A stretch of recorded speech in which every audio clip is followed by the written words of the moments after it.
واقعة غرق طلاب أكاديمية الضيافة الجوية الوهمية في أبو تلات.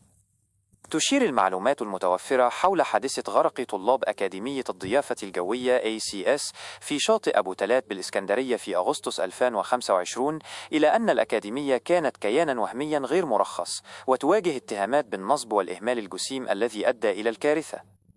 الاعتداء على دفاع الطلاب ومسؤولي الأكاديمية.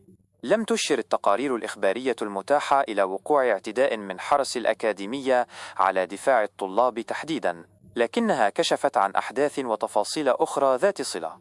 هروب مسؤولي الأكاديمية. عرضت بعض وسائل الإعلام مقاطع فيديو تظهر هروب مسؤولي الأكاديمية من موقع الحادث في شاطئ أبو تلات، وقد حاول الأهالي والطلاب منعهم من المغادرة ومطالبتهم بتحمل المسؤولية عن غرق الضحايا. التحقيقات والإجراءات القانونية. فتحت النيابة العامة تحقيقا موسعا في الحادث، وكشفت عن أن الأكاديمية كانت كيانا غير مرخص، وقد أمرت النيابة بحبس مديرة فرع الأكاديمية ورئيس مجلس إدارتها بتهم تتعلق بخداع الطلاب والإهمال الجسيم. مطالبة الأهالي بالقصاص. طالب أهالي الضحايا بالقصاص وتغليظ العقوبة على مسؤولي الأكاديمية الذين وصفوها بأنها استغلت طموحات الشباب في كيان وهمي. تفاصيل الحادث.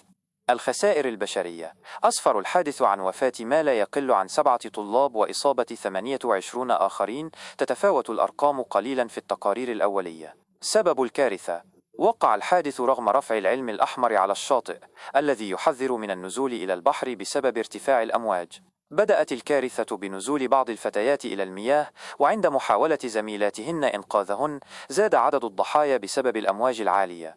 الكيان الوهمي. أكدت مصادر في وزارة التعليم العالي والبحث العلمي أن أكاديمية ACS للضيافة الجوية وعلوم الطيران كانت غير معترف بها من قبل الوزارة أو المجلس الأعلى للجامعات.